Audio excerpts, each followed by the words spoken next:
Relatos de los santos. R. 116. Unos han nacido santos, otros alcanzan la santidad, otros la reciben sin buscarla. Se declaró el fuego en un pozo petrolífero, y la compañía solicitó la ayuda de los expertos para acabar con el incendio. Pero el calor era tan intenso que no podían acercarse a menos de 300 metros. Entonces, la dirección llamó al cuerpo de bomberos voluntarios de la ciudad para que hicieran lo que buenamente pudieran. Media hora más tarde, el decrépito camión de los bomberos descendía por la carretera y se detenía bruscamente a unos 20 metros de las llamas. Los hombres saltaron del camión, se esparcieron en abanico y, a continuación, apagaron el fuego. Unos días más tarde, en señal de agradecimiento, la dirección celebró una ceremonia en la que se elogió el valor de los bomberos, se exaltó su gran sentido del deber y se entregó al jefe del cuerpo un sabroso cheque. Cuando los periodistas le preguntaron qué pensaba hacer con aquel cheque, el jefe respondió: bueno, lo primero que haré será llevar el camión a un taller para que le arreglen los frenos, y para otros, y la santidad no es más que un ritual. R. 117. El caballero que cortejaba a Lady Pumphampton había ido a casa de esta a tomar el té, de modo que ella le dio una generosa propina a su doncella y le dijo: toma esto y, cuando oigas que grito pidiendo ayuda, puedes irte y tomarte el día libre. R. 118. Érase una vez un hombre tan piadoso que hasta los ángeles se alegraban viéndolo. Pero, a pesar de su enorme santidad, no tenía ni idea de que era un santo. Él se limitaba a cumplir sus humildes obligaciones, difundiendo en torno suyo la bondad de la misma manera que las flores difunden su fragancia, o las lámparas su luz. Su santidad consistía en que no tenía en cuenta el pasado de los demás, sino que tomaba todo el mundo tal como era en ese momento, fijándose, por encima de la apariencia de cada persona, en lo más profundo de su ser, donde todos eran inocentes y honrados y demasiado ignorantes para saber lo que hacían. Por eso amaba y perdonaba a todo el mundo, y no pensaba que hubiera en ello nada de extraordinario, porque era la consecuencia lógica de su manera de ver a la gente. Un día le dijo un ángel: Dios me ha enviado a ti. Pide lo que desees, y te será concedido. ¿Deseas, tal vez, tener el don de curar? No, respondió el hombre, preferiría que fuera el propio Dios quien lo hiciera. ¿Quizá te gustaría devolver a los pecadores al camino recto? No, respondió, no es para mí eso de conmover los corazones humanos. Eso es propio de los ángeles. ¿Preferirías ser un modelo tal de virtud que suscitaras en la gente el deseo de imitarte? No, dijo el santo, porque eso me convertiría en el centro de la atención. Entonces, ¿qué es lo que deseas?, preguntó el ángel. La gracia de Dios, respondió él. Teniendo eso, no deseo tener nada más. No, le dijo el ángel, tienes que pedir algún milagro, de lo contrario, se te concederá cualquiera de ellos, no sé cuál. Está bien, si es así, pediré lo siguiente: deseo que se realice el bien a través de mí sin que yo me dé cuenta. De modo que se decretó que la sombra de aquel santo varón, con tal de que quedara detrás de él, estuviera dotada de propiedades curativas. Y así, cayera donde cayera su sombra, y siempre que fuese a su espalda, los enfermos quedaban curados, el suelo se hacía fértil, las fuentes nacían a la vida, y recobraban la alegría los rostros de los agobiados por el peso de la existencia. Pero el santo no se enteraba de ello, porque la atención de la gente se centraba de tal modo en su sombra que se olvidaban de él, y de este modo se cumplió con creces su deseo de que se realizara el bien a través de él y se olvidaran de su persona. R. 119. La santidad, como la grandeza, es espontánea. Durante 35 años, Paul Cézanne vivió en el anonimato, produciendo obras maestras que regalaba o malvendía a sus vecinos, los cuales ni siquiera barruntaban el valor de aquellos cuadros. Tan grande era el amor que sentía por su trabajo que jamás pensó en obtener el reconocimiento de nadie ni sospechó que algún día sería considerado el padre de la pintura moderna. Su fama se la debe a un marchante de París que tropezó casualmente con algunos de sus cuadros, reunió algunos de ellos y obsequió al mundo del arte con la primera exposición de Cézanne. Y el mundo se asombró al descubrir la presencia de un maestro. Pero el asombro del maestro no fue menor. Llegó a la galería de arte apoyándose en el brazo de su hijo, y no pudo reprimir su sorpresa al ver expuestas sus pinturas. Y volviéndose a su hijo, le dijo: mira, las han enmarcado. Relatos de los santos. R. 120. Subhuti, discípulo de Buda, descubrió de pronto la riqueza y fecundidad del vaciamiento de sí, cuando cayó en la cuenta de que ninguna cosa es permanente ni satisfactoria y de que todas las cosas están vacías de yo. Y con este talante de divino vaciamiento se sentó, arrobado, a la sombra de un árbol, y de repente empezaron a llover flores alrededor de él. Y los dioses le susurraron: «Estamos embelesados con tus sublimes enseñanzas sobre el vaciamiento». «Pero si yo no he dicho una sola palabra acerca del vaciamiento». «Es cierto», le replicaron los dioses, «ni tú has hablado del vaciamiento ni nosotros te hemos oído hablar de él. Ese es el verdadero vaciamiento». Y la lluvia de flores siguió cayendo. Si yo hubiera hablado de mi vaciamiento o hubiera tenido conciencia del mismo, ¿habría sido vaciamiento? La música necesita la oquedad de la flauta, las cartas, la blancura del papel, la luz, el hueco de la ventana, la santidad, la ausencia de yo. R. 121. Un anciano rabino se hallaba enfermo en la cama, y junto a él, estaban sus discípulos conversando en voz baja y ensalzando las incomparables virtudes del maestro. Desde Salomón, no ha habido nadie más sabio que él, dijo uno de ellos. ¿Y qué me decís de su fe? Es comparable a la de nuestro padre Abraham, dijo otro. Pues estoy seguro de que su paciencia no tiene nada que envidiar a la de Job, dijo un tercero. Que nosotros podamos saber, solo Moisés podía conversar tan íntimamente con Dios, añadió un cuarto. El rabino parecía estar desasosegado. Cuando los discípulos se hubieron ido, su mujer le dijo: «¿Has oído los elogios que han hecho de ti?» «Los he oído», respondió el rabino. «Entonces, ¿por qué estás tan inquieto?» «Mi modestia», se quejó el rabino. «Nadie ha mencionado mi modestia». Fue verdaderamente un santo el que dijo: «No soy más que 4 paredes desnudas y huecas». Nadie podría estar más lleno. R. 121. Todo el mundo en la ciudad veneraba al anciano sacerdote de 92 años. Su fama de santidad era tan grande que, cuando salía a la calle, la gente le hacía profundas reverencias. Además, era miembro del club de los Rotarios, y siempre que se reunía el club, allí estaba él, siempre puntual y siempre sentado en su lugar favorito, un rincón de la sala. Un día desapareció el sacerdote. Era como si se hubiera desvanecido en el aire, porque, por mucho que lo buscaron, los habitantes de la ciudad no consiguieron hallar rastro de él. Pero al mes siguiente, cuando se reunió el club de los Rotarios, allí estaba él como de costumbre, sentado en su rincón. «Padre», gritaron todos, «¿dónde ha estado usted?» «En la cárcel», respondió tranquilamente el sacerdote. «¿En la cárcel?» «Por todos los santos. Si es usted incapaz de matar una mosca, ¿qué es lo que ha sucedido?» «Es una larga historia», dijo el sacerdote, «pero, en pocas palabras, lo que sucedió fue que saqué un billete de tren para ir a la ciudad, y mientras esperaba en el andén la llegada del tren, apareció una muchacha guapísima acompañada de un policía. Se volvió hacia mí, luego hacia el policía, y le dijo: «Él ha sido». Y, para serles sinceros, me sentí tan halagado que me declaré culpable. R. 122. 4 monjes decidieron caminar juntos en silencio durante un mes.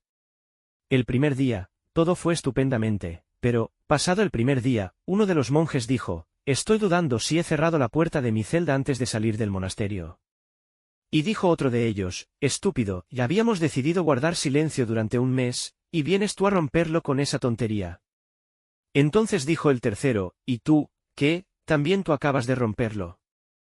Y el cuarto monje dijo: «A Dios gracias, yo soy el único que aún no ha hablado». R. 123.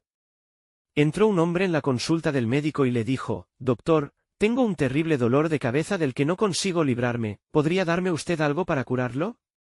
«Lo haré», respondió el médico. «Pero antes deseo comprobar una serie de cosas». «Dígame, ¿bebe usted mucho alcohol?» «¿Alcohol?», replicó indignado el otro. «Jamás pruebo semejante porquería».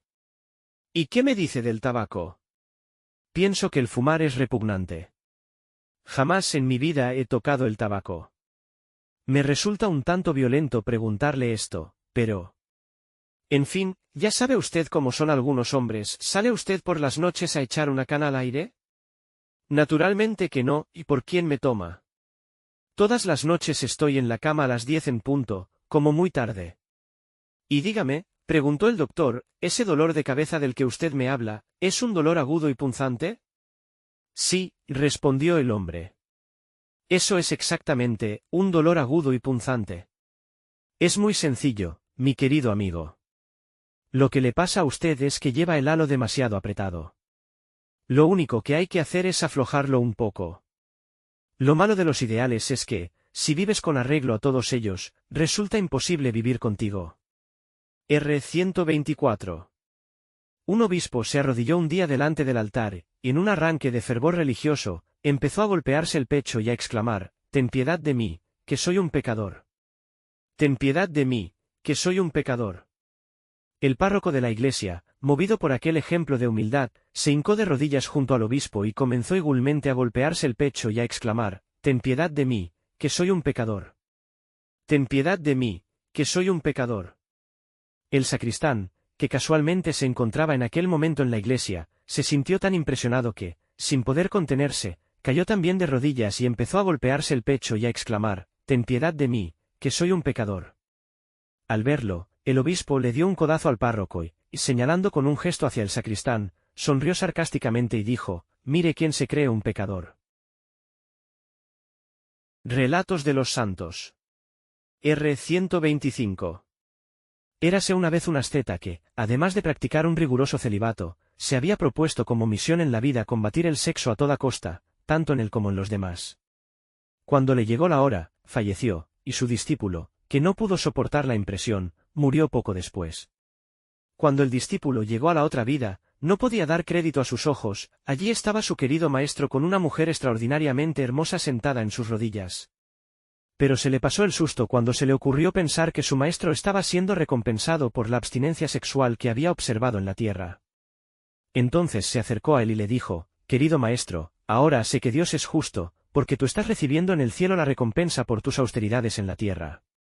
El maestro, que parecía bastante molesto, le dijo: «Idiota, ni esto es el cielo ni yo estoy siendo recompensado, sino que ella está siendo castigada. Cuando el zapato encaja, te olvidas del pie, cuando el cinturón no aprieta, te olvidas de la cintura, cuando todo armoniza, te olvidas del ego. Entonces, ¿de qué te sirven tus austeridades?» R. 126. Era frecuente ver al párroco charlando animadamente con una hermosa mujer de mala reputación, y además en público, para escándalo de sus feligreses. De manera que le llamó el obispo para echarle un rapapolvo.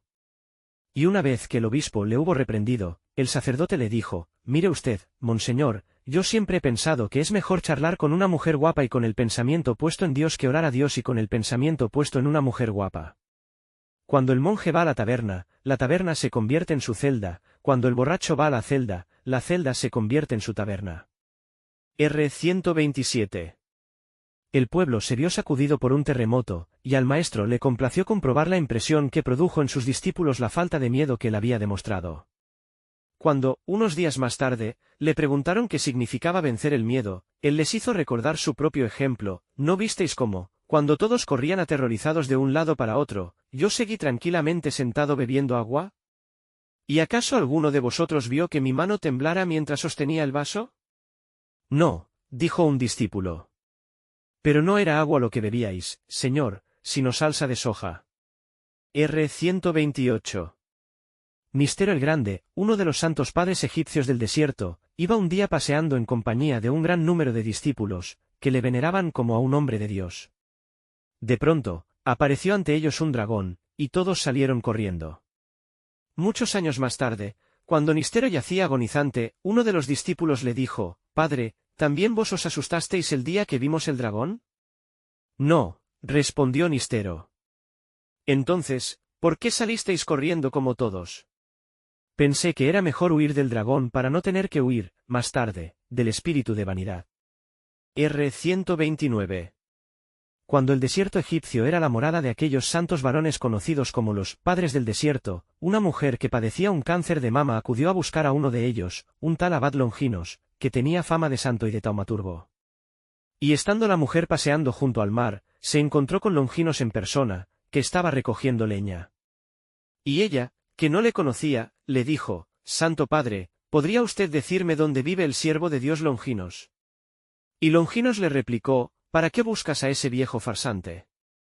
No vayas a verlo, porque lo único que te hará será daño. ¿Qué es lo que te ocurre?» Ella le contó lo que le sucedía. Acto seguido, él le dio su bendición y la despidió diciendo: «Ahora vete, y ten la seguridad de que Dios te devolverá la salud». Longinos no te habría sido de ninguna utilidad. La mujer se marchó, confiando en que había quedado curada, como así sucedió, antes de que transcurriera un mes, y murió muchos años más tarde, completamente ignorante de que había sido Longinos quien la había curado. R.130.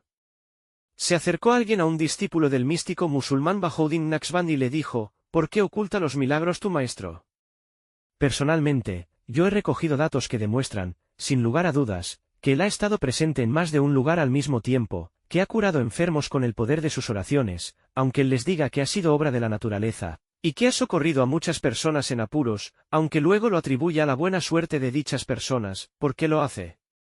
Sé perfectamente de lo que me hablas, respondió el discípulo, porque yo mismo lo he observado. Y creo que puedo responder a tu pregunta. En primer lugar, al maestro no le gusta ser objeto de atención. Y, en segundo lugar, está convencido de que, una vez que la gente manifiesta interés por lo milagroso, ya no desea aprender nada de verdadero valor espiritual. Relatos de los santos.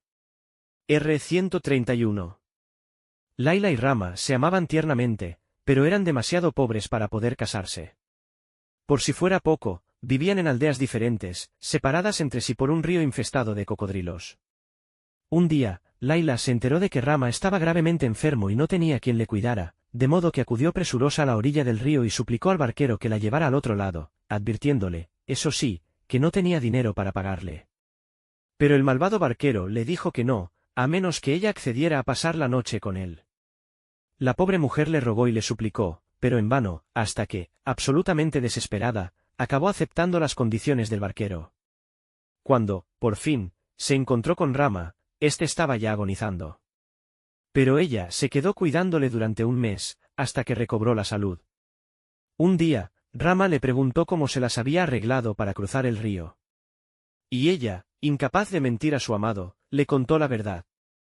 Cuando Rama lo oyó, montó en cólera, porque valoraba más la virtud que la propia vida. A continuación, la echó de su casa y nunca más quiso volver a verla. R.132. Gesen era un monje budista dotado de un excepcional talento artístico. Sin embargo, antes de comenzar a pintar un cuadro, fijaba siempre el precio por adelantado. Y sus honorarios eran tan exorbitantes que se le conocía con el sobrenombre de el monje avaro. En cierta ocasión, una geisa envió a buscarle para que le hiciera un cuadro.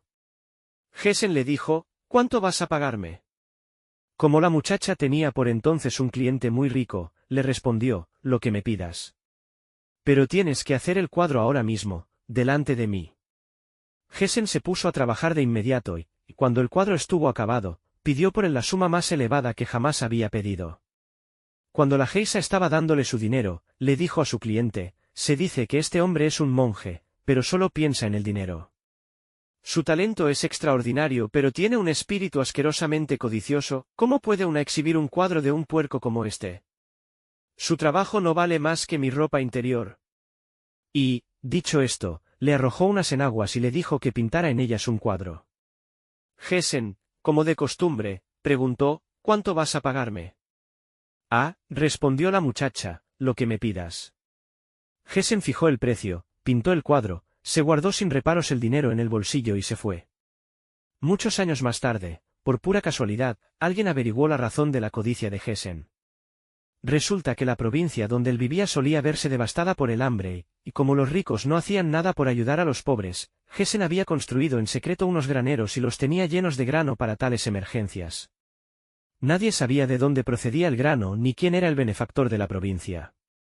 Además, la carretera que unía la aldea de Gesen con la ciudad, a muchos kilómetros de distancia, estaba en tan malas condiciones que ni siquiera las carretas de bueyes podían pasar, lo cual era un enorme perjuicio para las personas mayores y para los enfermos cuando tenían que ir a la ciudad. De modo que Gesen había reparado la carretera. Y había una tercera razón: el maestro de Gesen siempre había deseado construir un templo para la meditación, pero nunca había podido hacerlo. Fue Gesen quien construyó dicho templo, en señal de agradecimiento a su venerado maestro. Una vez que el monje avaro hubo construido los graneros, la carretera y el templo, se deshizo de sus pinturas y pinceles, se retiró a las montañas para dedicarse a la vida contemplativa y jamás volvió a pintar un cuadro. Por lo general, la conducta de una persona muestra lo que el observador se imagina que muestra. R133. Dos peones camineros irlandeses se encontraban trabajando en una calle en la que había una casa de prostitución. Entonces apareció el pastor protestante, el cual se caló el sombrero y entró en la casa.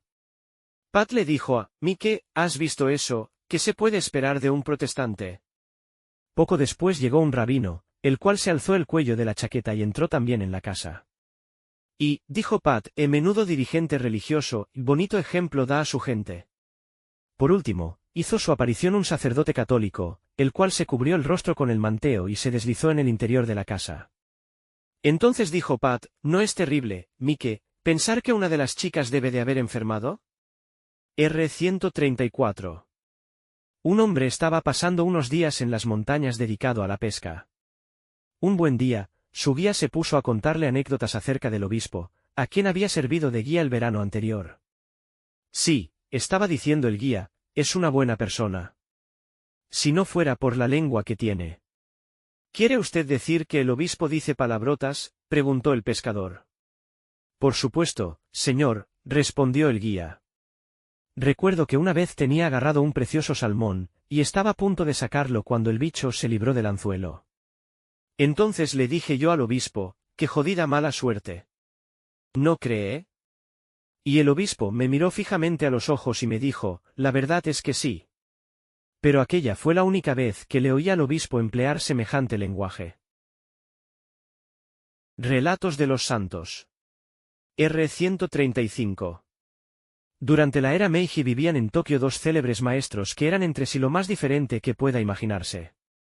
Uno de ellos era un maestro Shingon que se llamaba Unsho y observaba meticulosamente todos y cada uno de los preceptos de Buda. Se levantaba mucho antes de que amaneciera y se retiraba cuando aún no era de noche, no probaba bocado después de que el sol hubiera alcanzado su cenit ni bebía una gota de alcohol. El otro, llamado Tanzan, era profesor de filosofía en la Universidad Imperial Todal y no observaba uno solo de los preceptos, pues comía cuando le apetecía hacerlo y dormía incluso durante el día. En cierta ocasión, Unsho fue a visitar a Tanzan y lo encontró borracho, lo cual constituía un verdadero escándalo, porque se supone que un budista no debe probar ni gota de alcohol. Hola, amigo, exclamó Tanzan. Entra y toma una copa conmigo.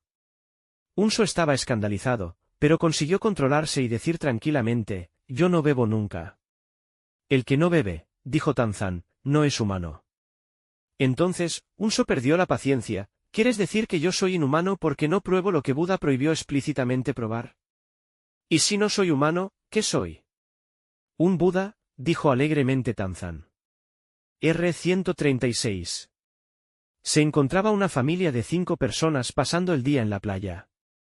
Los niños estaban haciendo castillos de arena junto al agua cuando, a lo lejos, apareció una anciana, con sus canosos cabellos al viento y sus vestidos sucios y harapientos, que decía algo entre dientes mientras recogía cosas del suelo y las introducía en una bolsa. Los padres llamaron junto a sí a los niños y les dijeron que no se acercaran a la anciana. Cuando ésta pasó junto a ellos, inclinándose una y otra vez para recoger cosas del suelo, dirigió una sonrisa a la familia. Pero no le devolvieron el saludo. Muchas semanas más tarde supieron que la anciana llevaba toda su vida limpiando la playa de cristales para que los niños no se hirieran los pies. R137. Los ascetas errantes son algo muy habitual en la India. Pues bien, una madre había prohibido a su hijo que se acercara a ellos, porque, aun cuando algunos tenían fama de santos, se sabía que otros no eran más que unos farsantes disfrazados. Un día, la madre miró por la ventana y vio a un asceta rodeado por los niños de la aldea. Para su sorpresa, aquel hombre, sin tener en cuenta para nada su dignidad, estaba haciendo piruetas para entretener a los niños. Aquello le impresionó tanto a la madre que llamó a su hijito y le dijo, mira, hijo, ese es un hombre santo. Puedes salir y acercarte a él. R138. Érase una vez un sacerdote tan santo que jamás pensaba mal de nada. Un día, estaba sentado en un restaurante tomando una taza de café, que era todo lo que podía tomar, por ser día de ayuno y abstinencia, cuando, para su sorpresa, vio a un joven miembro de su congregación devorando un enorme filete en la mesa de al lado. Espero no haberle escandalizado, padre, dijo el joven con una sonrisa. De ningún modo. Supongo que has olvidado que hoy es día de ayuno y abstinencia, replicó el sacerdote. No, padre. Lo he recordado perfectamente. Entonces, seguramente estás enfermo y el médico te ha prohibido ayunar. En absoluto. No puedo estar más sano. Entonces, el sacerdote alzó sus ojos al cielo y dijo, «Qué extraordinario ejemplo nos da esta joven generación, Señor, ¿y has visto cómo este joven prefiere reconocer sus pecados antes que decir una mentira?» R. 139. Se decía del gran maestro de Zen, Rinzai, que lo último que hacía cada noche, antes de irse a la cama, era soltar una enorme carcajada que resonaba por todos los pasillos y podía oírse en todos los pabellones del monasterio. Y lo primero que hacía al levantarse por las mañanas era ponerse a reír de tal manera que despertaba a todos los monjes, por muy profundamente que durmieran. Sus discípulos solían preguntarle por qué reía de aquel modo, pero él no lo dijo nunca. Y, cuando murió, se llevó consigo a la tumba el secreto de sus carcajadas. R. 140. El maestro estaba de un talante comunicativo, y por eso sus discípulos trataron de que les hiciera saber las fases por las que había pasado en su búsqueda de la divinidad. Primero, les dijo, Dios me condujo de la mano al país de la acción, donde permanecí una serie de años. Luego volvió y me condujo al país de la aflicción, y allí viví hasta que mi corazón quedó purificado de toda afección desordenada. Entonces fue cuando me vi en el país del amor, cuyas ardientes llamas consumieron cuanto quedaba en mí de egoísmo. Tras de lo cual, accedí al país del silencio, donde se desvelaron ante mis asombrados ojos los misterios de la vida y de la muerte. ¿Y fue esta la fase final de tu búsqueda?, le preguntaron. No, respondió el maestro. Un día dijo Dios, hoy voy a llevarte al santuario más escondido del templo, al corazón del propio Dios. Y fui conducido al país de la risa. R. 141. Encausado, dijo el gran inquisidor, se os acusa de incitar a la gente a quebrantar las leyes, tradiciones y costumbres de nuestra santa religión, ¿cómo os declaráis? Culpable, señoría. Se os acusa también de frecuentar la compañía de herejes, prostitutas, pecadores públicos, recaudadores de impuestos y ocupantes extranjeros de nuestra nación, en suma, todos los excomulgados, ¿cómo os declaráis? Culpable, señoría. Por último, se os acusa de revisar, corregir y poner en duda los sagrados dogmas de nuestra fe, ¿cómo os declaráis? Culpable, señoría. ¿Cuál es vuestro nombre, encausado? Jesucristo, señoría. Hay personas a las que el ver practicada su religión les inquieta tanto como el enterarse de que alguien la pone en duda.